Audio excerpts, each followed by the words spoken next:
Hello दोस्तों, कैसे हैं आप सब? केम छो? आप सभी का स्वागत करती हूँ मैं Sanam Patel. Praise the Lord. चलिए शुरू करते हैं हमारी आत्मिक जर्नी सकारात्मक बातों के साथ। आज हम बात करेंगे, हम सबके जीवन में कहीं ना कहीं कोई ना कोई चीज़ से हमें ना परेशानी होती। कोई हम पे कहते हैं ना गलत बातें करता है, दोष लगाता है, नीचा दिखाता है, हमें किसी न किसी चीज़ से तकलीफ पहुंचाता है, भय खाते हैं हम।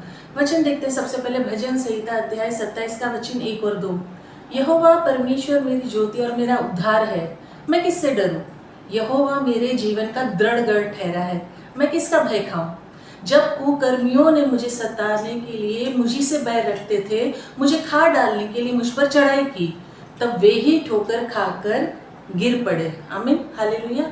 परमेश्वर यहाँ पर वचन के द्वारा हमें समझाने की कोशिश कर रहे हैं, बता रहे हैं कि हमारा जो भरोसा है सिर्फ और सिर्फ परमेश्वर पर होना चाहिए, ना कि किसी व्यक्ति पर, और ना ही परिस्थिति पर, और ना ही किसी और चीज़ पर। हमारा जो ध्यान है ना बहुत आजू बाजू भटकता है, इसीलिए हम डरते हैं। हमारा ध्यान परमेश्वर से भटक जाता है, हट जाता है। परमेश्वर विश्वास की यहाँ पर बात करते, प्रकाश की बात करते, उद्धार की बात करते और जीवन के दृढ़ गढ़ किले की बात कर रहे हैं। परमेश्वर अंधकार में राह दिखाने वाला ज्योति और दीपक है, और हर संकट से बचाने वाला, उद्धार करता है वो हमारा। जब ईश्वर हमारे साथ है तो हमें किसी भी इंसान से या परिस्थिति से डरने की कोई भी जरूरत नहीं है। जब दुष्ट लोग, शत्रु लोग हैं ना, या कोई भी आपके अपने पराये दोस्त, दुश्मन जो परेशान करते, नुकसान पहुंचाने की कोशिश करते, बर्बाद करने के लिए, जादू टोना बोल लीजिए, दुनिया भर की गंदगी बोल लीजिए, इस संसार में मौजूद है, हमला बोलो, कुछ भी बोलो, तो स्वयं परमेश्वर उन शत्रुओं को हरा देता है और वो सब के सब ठोकर खाकर नष्ट हो जाते हैं। क्योंकि आपकी जो लड़ाई है ना, आपकी जो बैटल है, वो परमेश्वर लड़ रहा है। आप नहीं लड़ रहे हो, मैं नहीं लड़ रही हूँ, परमेश्वर आपकी ओर से लड़ रहा है, जो दाहिने जाके बैठा है। तो फिर क्या ही कहने हो जाते हैं। और परमेश्वर हमारा उद्धार करते हैं, ये हम भूल जाते हैं कई बार। अपने जीवन को है ना हम अपने मन मुताबिक ही जीने लग जाते हैं। हम याद नहीं रखते कि प्रभु कितना बड़ा है, कितना बड़ा उसने ग्रेस दिया हुआ है। हमें ये वचन जो है ना हमारे जीवन में उतार लेना चाहिए। एक गजब की शांति लाता है, गजब का पावर लाता है। मतलब ये कितनी भी निजी स्तर की आप लोएस्ट से लोएस्ट स्थिति से गुजर रहे हो ना, ये जब मैं पढ़ती हूँ ना, खुद जब मैं खुद इसको एहसास लेती हूँ, मेरा मन शांति से भर जाता है। ये बहुत बड़ा चैप्टर भी नहीं है, 27 अध्याय पूरा पढ़ेंगे ना, 1 से 14 तक की वचन है। आप पढ़िए, गजब की शांति आती है, मतलब बहुत सुकून मिलता है। और मतलब मैं क्या ही कहूँ, मेरा मन चाहता है, पता नहीं होगा नहीं होगा, मैं नहीं जाती। मेरे अपने जानेंगे नहीं जानेंगे, पढ़ेंगे नहीं पढ़ेंगे, मुझे नहीं पता। मतलब मेरी ख्वाहिश है कि जब मतलब मेरा अंतिम समय, मेरा जब फ्यूनरल हो, मुझे दफनाया जाए, तो ये भजन संहिता का चैप्टर है ना पूरा पढ़ा जाए। बट आई डोंट नो ये उस वक्त क्या होगा, क्या बोला जाएगा, क्या नहीं, आई डोंट नो। पर मेरी ख्वाहिश है, क्योंकि इसमें जो पावर है, जो ताकत है, हर एक वचन में पावर है, एक्चुअली हर एक बात में पावर है। लेकिन सोचिए कि वचन कितना प्यार से हमें स्ट्रॉन्ग बोल रहा है।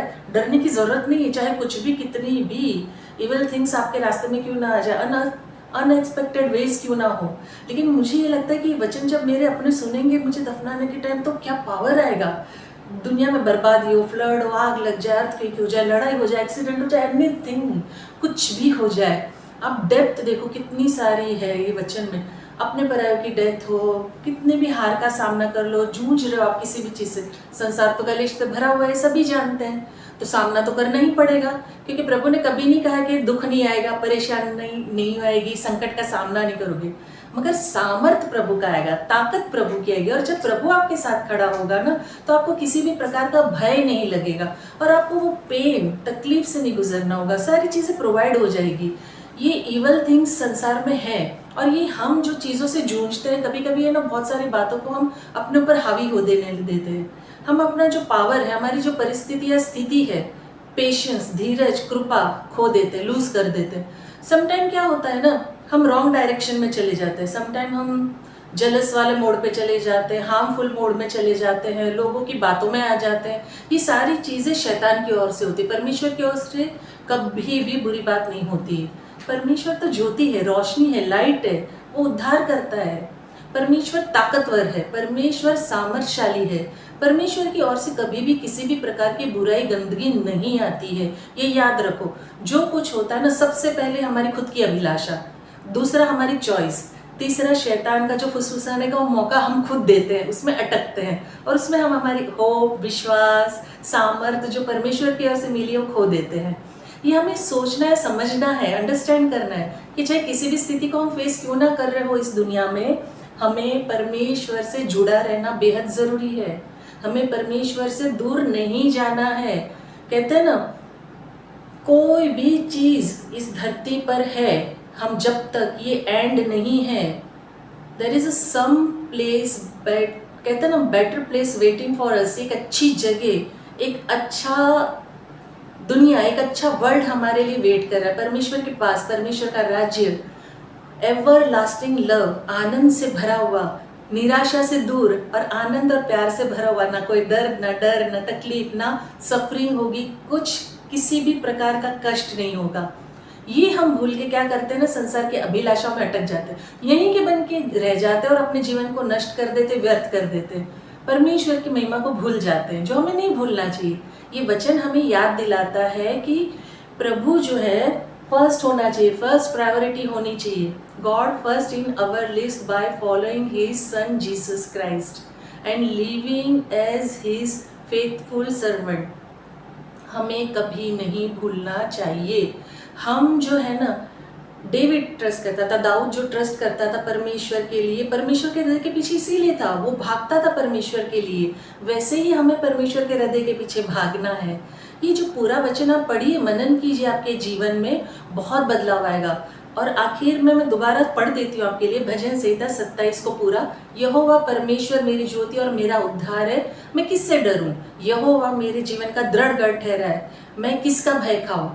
जब कुकर्मियों ने मुझे सताते और मुझी से बैर रखते थे, मुझे खा डालने के लिए मुझ पर चढ़ाई की, तब वे ही ठोकर खा के गिर पड़े। ये दाऊद ने कहा है, क्योंकि ये उस वक्त के युद्ध की बात कर रहा है। हम हमारे जीवन के युद्ध की बात करेंगे प्रभु से। किसी भी प्रकार का हम युद्ध क्यों ना लड़ रहे हो, चाहे सेना भी मेरे विरुद्ध छावनी डाले तो भी मैं ना डरूंगा, चाहे मेरे विरुद्ध लड़ाई ठन जाए, उस दशा में भी मैं हियाव बांधे निश्चिंत रहूंगा।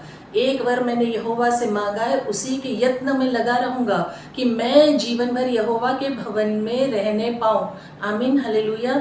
जिससे यहोवा की मनोहरता पर दृष्टि लगाए रखूं, उसके मंदिर में ध्यान किया करूं, क्योंकि वह तो मुझे विपत्तियों के दिन में अपने मंडप में छिपा रखेगा।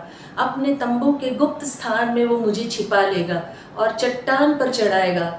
अब मेरा सिर मेरे चारों ओर के शत्रुओं से ऊंचा होगा और मैं यहोवा के तंबू में जय जयकार के साथ बलिदान चढ़ाऊंगा और उसका भजन गाऊंगा। हे यहोवा, मेरा शब्द सुन, मैं पुकारता हूँ, तो मुझ पर अनुग्रह कर और मुझे उत्तर दे। तूने कहा है कि मेरे दर्शन के खोजी हो, इसीलिए मेरा मन तुझसे कहता है कि हे यहोवा, तेरे दर्शन का मैं खोजी रहूंगा।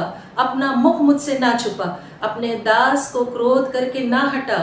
तू मेरा सहायक बना है, हे मेरे उद्धारकर्ता, मेरे परमेश्वर, मुझे त्याग ना दे और मुझे छोड़ ना दे। मेरे माता पिता ने तो मुझे छोड़ दिया है, परंतु यहोवा तू मुझे संभाल लेगा। हे यहोवा, अपने मार्ग में मेरी अगुवाई कर और मेरे द्रोहियों के कारण मुझको चौरस रास्ते पर ले चल। मुझको मेरे सताने वालों की इच्छा पर मत छोड़, क्योंकि झूठे साक्षी जो उपद्रव करने की धुन में हैं, मेरे विरुद्ध उठे हैं। यदि मुझे विश्वास ना होता कि जीवितों के पृथ्वी पर यहोवा की भलाई को देखूंगा, तो मैं मूर्छित हो जाता। यहोवा की बाट जोता रहे, हियाव बांध और तेरा हृदय दृढ़ रहे। हाँ, यहोवा की बाट जोते रहे। आमीन, हालेलुया। हमें परमेश्वर की राह देखते रहना है, बाट जोते रहना है, परमेश्वर पर डिपेंड रहना है, आश्रित रहना है, उसके अधीन रहना है, उसकी आज्ञाकारिता में रहना है, और हमें किसी भी चीज़ से भय खाने की कोई ज़रूरत नहीं है। परमेश्वर जिंदा खुदा हमारे साथ खड़ा है, तो हमारे अगेंस्ट कौन होगा।